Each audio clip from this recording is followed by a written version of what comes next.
Hey guys, welcome back to my YouTube channel. How are you doing? Hope you are doing fine. If you are new in this channel, you are highly welcome. I appreciate your staying. Please join the family by clicking on the subscribe button down below and turn on the notification bell so that whenever I upload any video, you'll be notified. My name is Blessing, and in today's tutorial, we'll be learning how to cut and sew this overlapping gown you see me wearing now. So guys, if you want to know how I made it, how I draft the pattern, why not sit down and stay tuned and watch to the end. Alright guys, let's get into today's tutorial.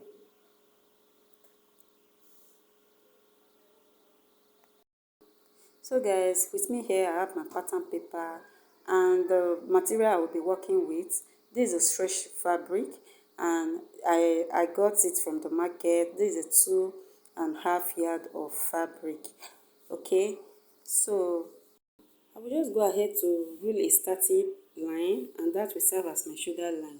So from there I will take my measurement from that shoulder line to my chest area and to my bust point line,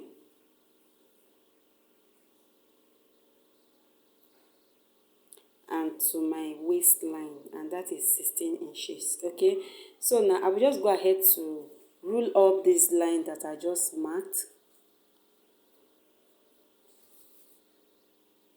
So guys, I will just go ahead to label these lines. So guys, after that I will just go ahead to mark my shoulder measurement divided by 2. Then I will make a notch there, and I will go to my chest line as well and do the same thing.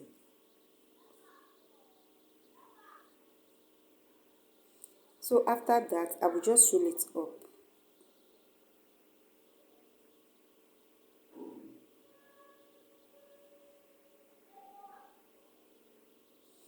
So guys, the next thing I will be doing is for my neck line. So I will just take 3 inches for the width. Because we are doing overlapping, I will just extend this line to meet the chest line in form of a V line, a V neck line. I will just plant my ruler like so, and I will just connect it. But you can still go up if you want it. If you want yours not to be that deeper, you can still from the chest line to come up and create a V neck. Okay, so after that I will just come down from my shoulder slope by 1 inches. Then I will connect just where you see me doing. So now after connecting, I will just mark my measurements. I will first of all start with my bust measurement, and I will place that on my chest line. I will divide my bust measurement by 4. Then I will mark it. So I will just come over to my waistline and divide my waist measurement by 4. Then I will mark it as well. So guys, for the shoulder measurement there, I will just find the midpoint and come in by 0.5 inches.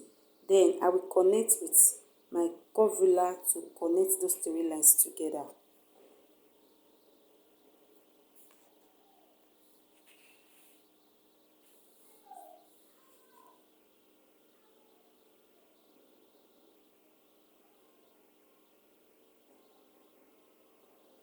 So it will look something like this after cutting. Then I will just go ahead to connect the measurements together as well. So guys, after that, basically we have done by the drafting. Then I will just go ahead to cut out this pattern. So guys, after cutting, I will just go ahead to open this pattern paper open like so.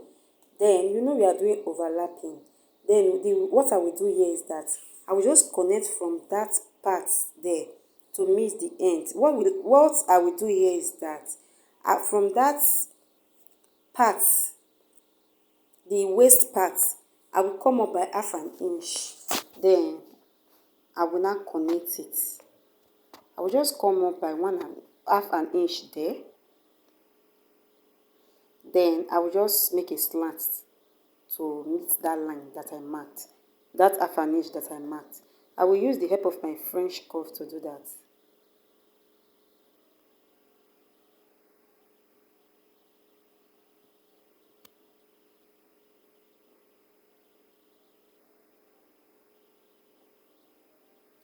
So guys, after that, I will just finish it up.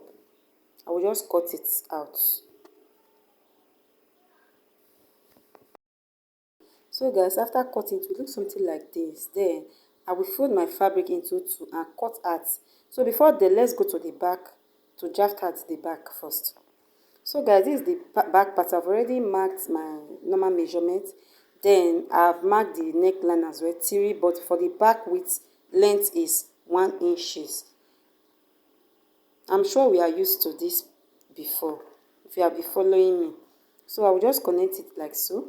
Then after connecting my neckline, then I will just make my shoulder slope by coming down by 1 inches. Then I will just go ahead to connect these lines. So guys, I will mark my measurements, my bust measurements. Then I will mark it there and add 1 inch seam allowance to it.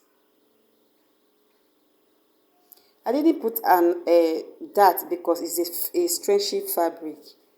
That is the reason why I didn't put that. So I will just find the midpoint and look for the midpoint there and just connect.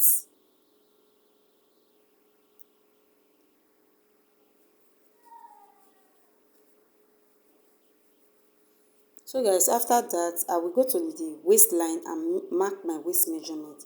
Divide by 4.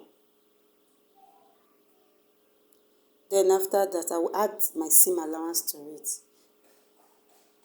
Then I will just roll it up.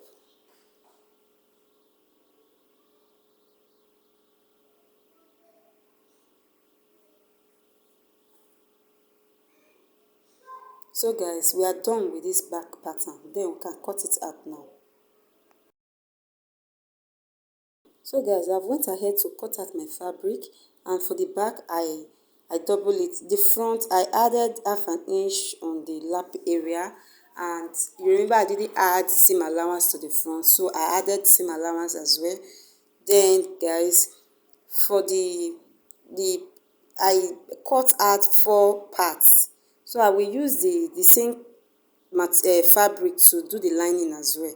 So that is that. I will just go ahead to iron it with an estay. I will iron estay to it, okay? So guys, I've already done that. I've ironed estay to this part. You can see the estay as well. You can see the back. This is the back part. I've ironed estay to it.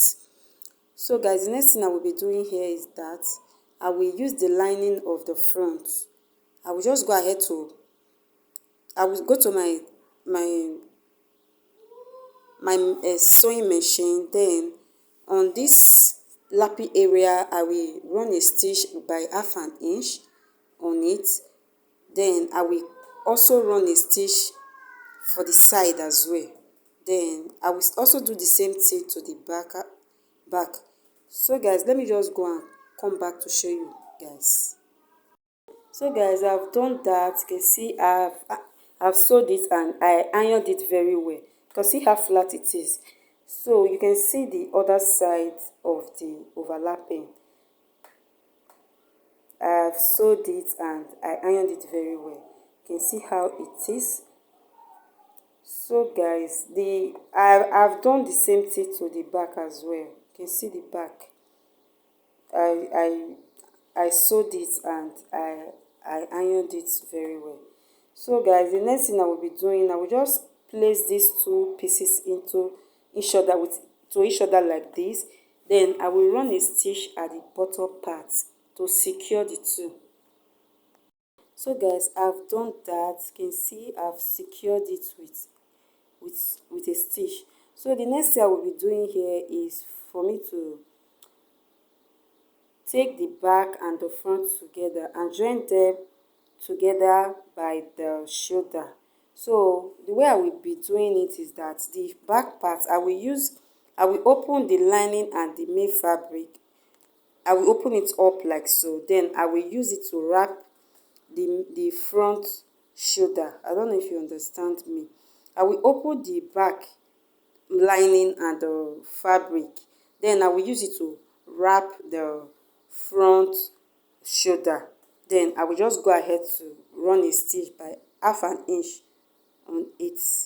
So guys, I've done that, and I went ahead to iron it as well. You can see how it lays very flat. You can see the back and the front. Okay, so the next thing I will be doing here is that I will just open the front like so, then bring out the bottom part. I didn't record that, but if you want to know how to make a skirt, just comment it on the comment section and I will make a video on that. Okay, I will make a tutorial on that. So for this very video I didn't record that because of the time. Okay, because of the time, let me just put it like that. So I will just go ahead to place the bottom part. So guys, I've done that. I've joined the bottom part to the upper part, and I've done that to the back as well. You can see that I've done that. Then the next thing I will be doing is for me to bring the two back. I will just align them together like so. Then I will bring it down like this, just the way you see me doing. I will arrange it very well. So guys, after arranging, I will just measure where I will put my zipper, the space I will put my, so I just go ahead to mark 22 inches, and that is where my zipper will end. Okay, then from that part, that 22 inches that I marked, I will come in by 1 inch because I gave 1 inches for zipper allowance. Then I will just run a stitch down to the end parts. Okay, I will run a stitch that part is the zipper allowance. So guys, I've done that and I open it up and ironed it very well. Okay, so guys, the next thing I will be doing is for me to insert my sleeve to the armhole. I didn't put that. If you want to know how to draft a basic sleeve, just comment it on the comment section and I will make sure I make a tutorial on that. Okay, so guys, after that I will just place it. I will first of all pin it down before I will take it to my sewing machine and run a stitch by half an inch. So guys, I've done stitching the hand and the bodies together, and I've went ahead to secure the edge of the sleeve. You can see that it's white, but you can see it, but you can see how neat it is, right? So guys, I've done that, and the next thing I will be doing here is for me to turn it to the wrong side, the gun. I will just turn it to the wrong side, then use 1 inch to stitch it down. I will use 1 inch to stitch it down because I gave it 1 inch for my seam allowance. Then I will use that the same 1 inch to stitch it all the way from the sleeve to the hem parts. Okay, so guys, I've done stitching them together, and this is how it looks like after joining the two together. So the next thing I will be doing is for the down part of the gown, I will just go ahead to stitch it down. I will just fold it and stitch it. Okay, then after that I will just add my zip to the back. Then I will just come back to show you guys. So guys, you can see the zipper, I've joined it, and you can see the lower part, I've folded it as well. So guys, this is the full gown and the gown is ready. If you find this helpful, please give it a thumbs up. Please don't forget to subscribe, turn on the notification bell so that whenever I upload any video, you will be notified. So guys, I appreciate your staying, I appreciate your watching, I appreciate your stopping by. Guys, I thank you very much for watching. This is the final look of the gown. Thank you very much for watching. I really appreciate your time. Thank you. Bye. See you in my next video.